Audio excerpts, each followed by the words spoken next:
Hello and welcome. My name is Father William Maestri, and this is another edition of Overfed and Undernourished. The other day I happened to have the television on, and they had one of our philosopher king politicians who was giving an interview, and he was opining about the large deficit that the government was spending, and this was something that was of deep concern to him. And he indicated to the person who was interviewing him that he wanted to have a law passed that no one could speak about raising the deficit, that this was simply would be off limits, and anyone who would do that would be subject to severe penalties. And he quickly added, "Oh, by the way, I'm just kidding. We couldn't do something like that." And I got to thinking about that, Well, of course he was just kidding. He was just making light of his ridiculous proposal. But the fact that he needed to say, "Oh, I'm just kidding, we could never do something like that," it seems to me indicated something that deserves our attention, because I think we are overfed and undernourished in this particular area. I think we're overfed in doom and gloom. Bad news, Chicken Little, the sky is falling, everything is bad. And we're really underfed on the achievements of not only people in public life, but the everyday heroic achievements of people who do get up and still go to work, who take care of their families, who make a house a home, and who try to make the world in which they live in a better place. And it dawned on me that in thinking about America, America is a place, and has always been, and still is, a place of hope, a place of opportunity, a place of new beginnings, a place where you can start again, and to a large extent you can reinvent yourself. Your past need not be your future. In other words, America has been known as a land of opportunity and of optimism, and all of those things that we identify with America. Millions and millions of people want to come to America, not because it's a bad place, but because they perceive it to be, and it is, a place of tremendous opportunity if one is willing to work and study and save and to do all of those things that decent citizens and decent people do, not only for themselves, but also for their families and for those who will come after them. And it seems to me that the real deficit that we have at the moment is a deficit of humor, a deficit of the ability to laugh and to smile, and to also appreciate that life is not all dark clouds and thunderstorms and tsunamis. And it never used to be that way, at least not the way and to the extent it is right now. And we've been through wars, we've been through pandemics, we've been through tremendous challenges, the world as well as the United States, and yet we survived. Not only did we survive, we also flourished. We grew as a people into the country that we have today. And I was thinking of this one particular politician, and I couldn't help but think of two politicians in recent times. One Democrat and one Republican. It's my contribution to bipartisanship, you see. The Democrat was Hubert Humphrey. Hubert Humphrey, a great senator from Minnesota. And he was in the tradition of the old line liberal out of the Franklin Delano Roosevelt role. Government was good and big and important. It had a lot of things to do. But he was also very sensible and saw the importance and the goodness of the American family, the importance of the individual, striving and achieving a better life for himself, his family, and also for his grandchildren, etc. And not simply to take, but also to make a contribution. And Hubert Humphrey was known and has the happy warrior. It was hard to get Hubert Humphrey to be in a prolonged period of anger or doom and gloom. And he lost a very close election in 1968, often to Richard Nixon, but events, again, beyond his control. The unrest in the country, and especially the riots that took place in Chicago, really did much to hurt him. But he wasn't a bitter person. He wasn't sour, he wasn't resentful. He was really the happy warrior. And the second one that comes to mind in recent times, Republican, is of course the great President Ronald Reagan, who used to wake up every morning determined to walk on the sun side of the mountain. And he had that ability, no matter the crisis, no matter the partisanship, no matter the intensity of the debate or the discussion, he had a way of interjecting humor, the lighter side of things, has a way of diffusing pressure. You know, there's two kinds of people in the world. You have people who are thermostats and you have people who are thermometers. Thermometers simply reflect the temperature and the environment. So if the heat is raised, they raise the heat. If it's cold and icy and kind of distant, that's the way they are. And then you have people who are thermostats. People who are thermostats, they have that ability to regulate. So if things get overheated and too hot and too personal, they have a wonderful way, either with a word, a look, or a gesture, with lowering the temperature a bit, so it doesn't go over the cliff, so to speak. And when things are icy and kind of distant and distrustful, they have a way of warming things up a bit, so that it's not so divisive and partisan. And it seems to me that Senator Humphrey and President Reagan had that wonderful ability to take the very serious things and yet to be able to be those kind of thermostats to modulate so that progress could be made. I guess Ronald Reagan, being the Irishman that he was, and his friend and adversary in the Congress, Tip O'Neill from Massachusetts, two Irishmen who loved to tell stories. After fighting all day, they'd go over to the White House, sit down and have a 5 o'clock drink after calling each other everything under the sun and their proposals and everything else. Yet there was something deeper there. And it brought to mind that saying in Ireland, that in England, things are always serious but never desperate. But in Ireland, things are always desperate but never serious. And that's a wonderful gift, and it's a wonderful ability. And we say, well, aren't you trivializing, and aren't you just putting your ostrich head in the sand and avoiding reality? And I would say not at all. All of reality is not bleak. Yes, there are people who walk around with clouds on their head and it's always the lightning bolt coming from them. And those often are not leaders, and they seldom get anything done. They seldom accomplish anything. Leaders have the ability to look reality in the face. Things are as they are. These are the problems, these are the obstacles, these are the difficulties, but they're not overcome by them. And they're able to convey that. They're able to reach across and connect with people and talk about those finer angels that live within people. People want to be inspired. They want to be challenged. They want to be given a vision to move towards, not simply be stuck in a present or to keep talking about the past.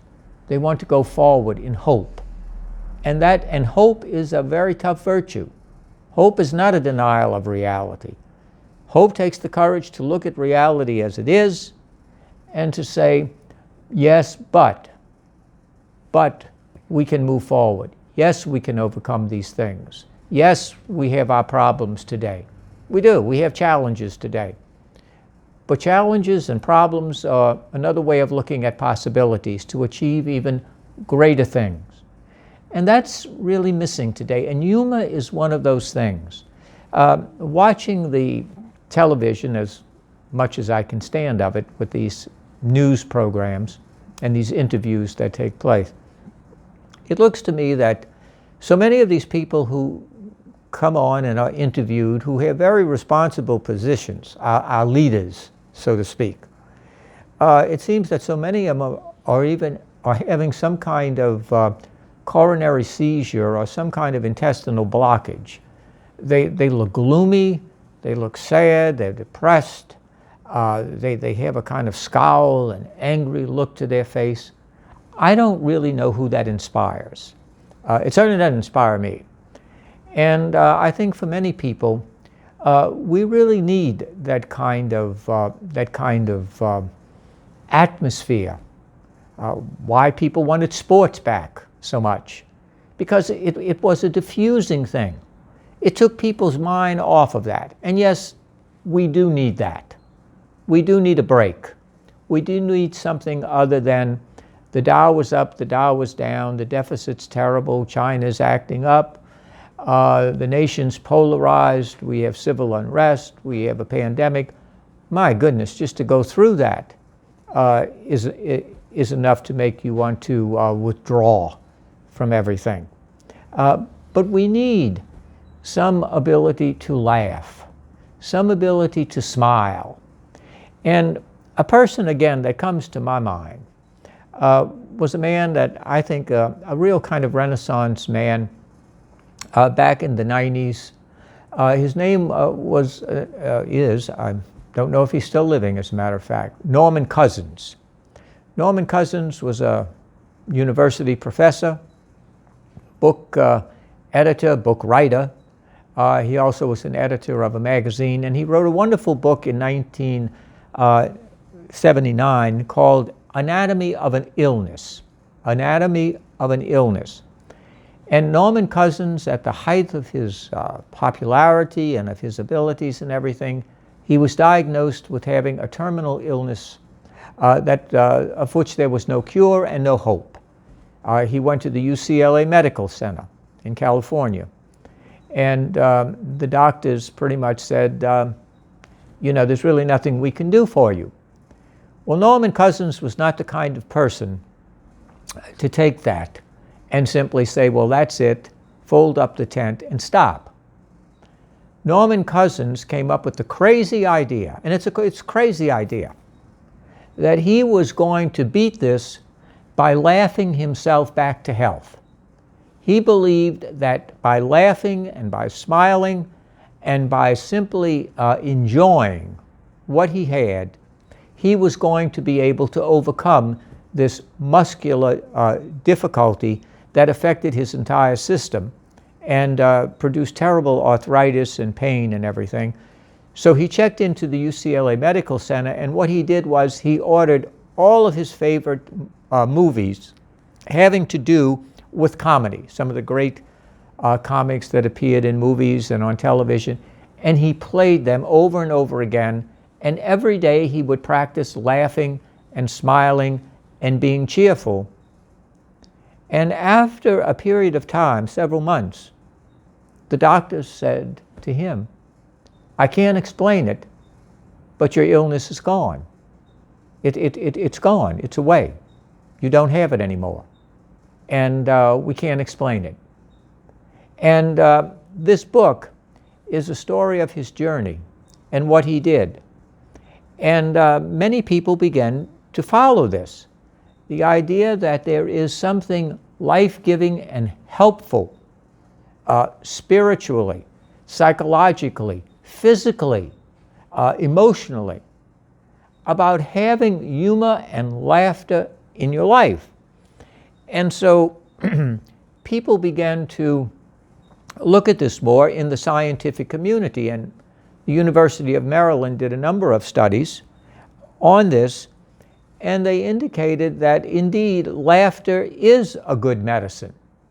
Laughter is a good medicine, and it has psychological and physiological byproducts that lift a person and can lift a nation and a people. during times of crisis, during times of stress and of challenge, it's good to be able to also to laugh, to take in a breath, and to also see, if you want, the lighter side of things. And the benefits that doctors and scientists are telling us more and more is that of laughing. And they say, for example, that when you laugh and when you smile, the brain releases dopamine, which helps you to feel better in the neurotransmitters. And it aids in such things as I'm looking at it here. It increases your tolerance to pain. You have lower blood glucose, cardiovascular improvement, and psychologically you feel better simply about the environment, yourself and of others, etc. And so the idea of laughing and of smiling, I'm not talking again about being Chuckles the Clown or being some kind of buffoon. It's not what we're talking about. But that, and this really caught on. Now there are laugh clubs around the country and parts of the world, as a matter of fact, where people practice laughing and smiling and looking at funny things. And they are physiologically and psychologically in a better position and disposition to, in fact, deal with crises that may affect them personally, as well as crises that appear across the passing parade of the world stage. They have that.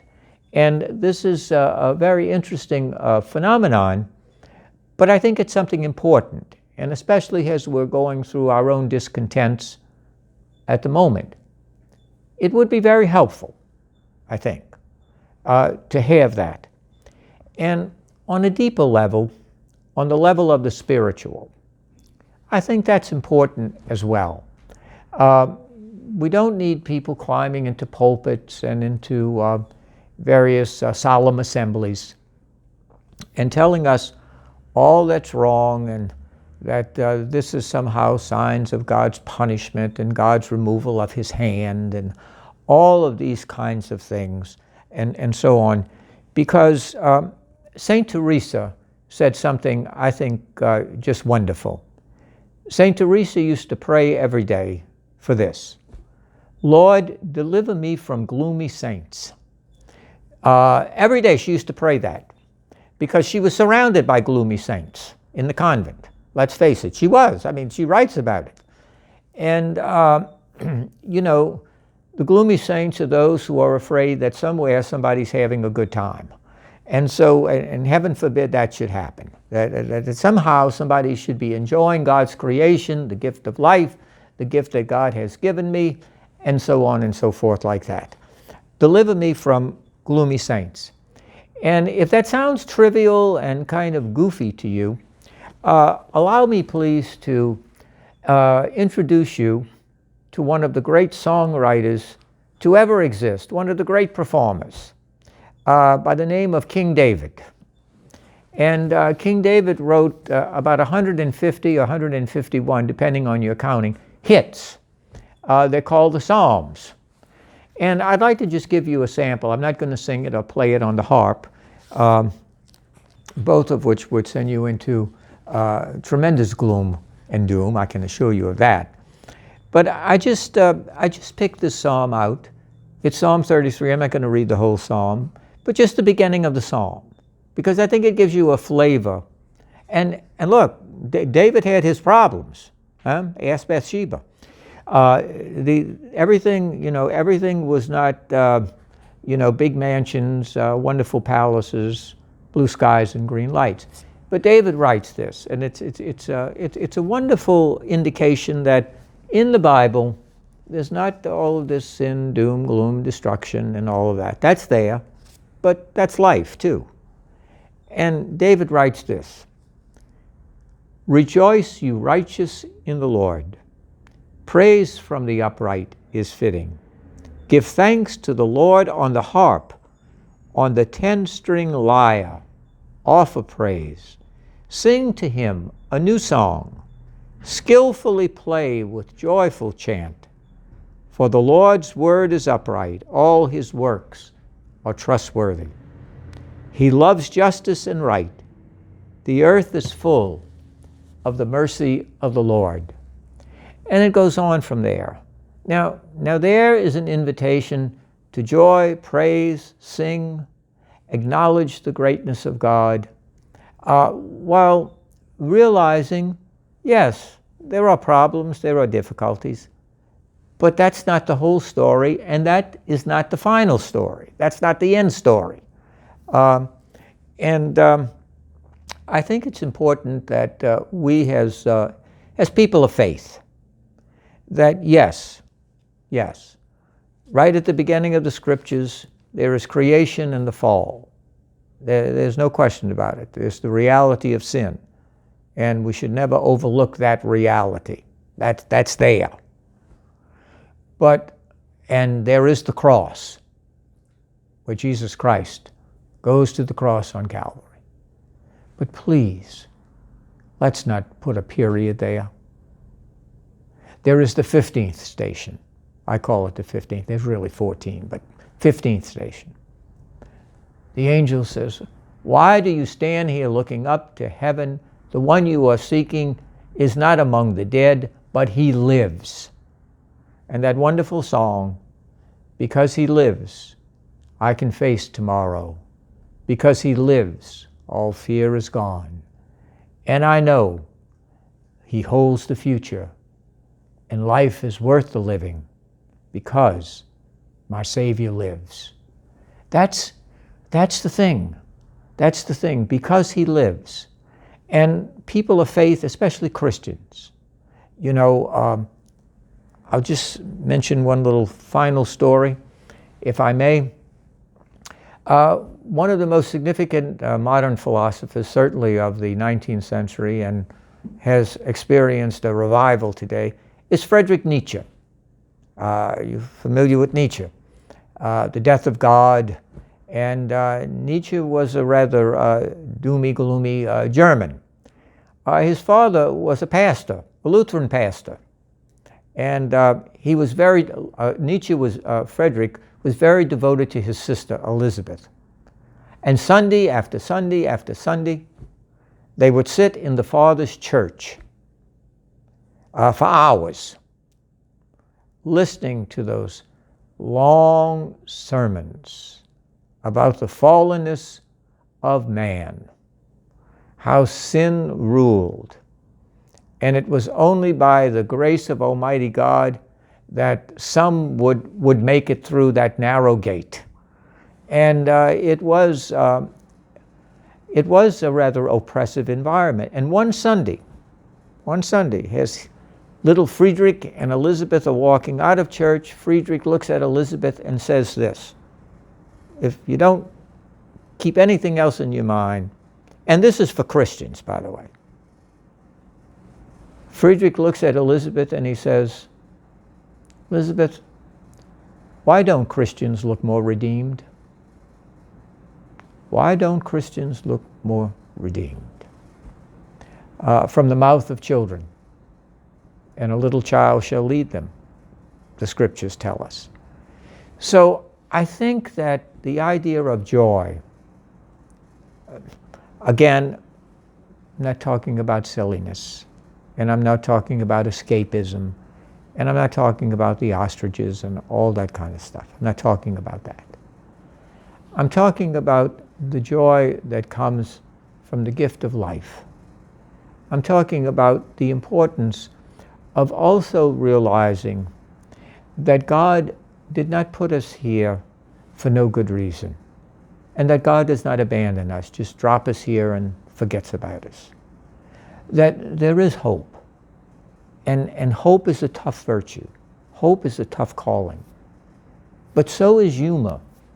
But humor at the right time, in the right way, in the right manner, is such a blessing. The great sociologist of religion, religion, Peter Berger called it a signal of transcendence, a signal that there's something more, that in the midst of all of this, eye has not seen nor ear heard what God has in store.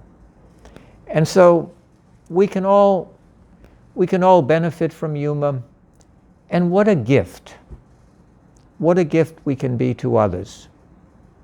If we share a laugh, if we share a smile, if we have an ability to also see the lighter side of things, that's also reality.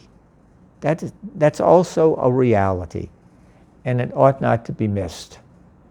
So today, as we continue on in our lives, and the news will bombard us and so on and so forth, remember, things may seem desperate, but like any good Irishman, remember, they're not serious.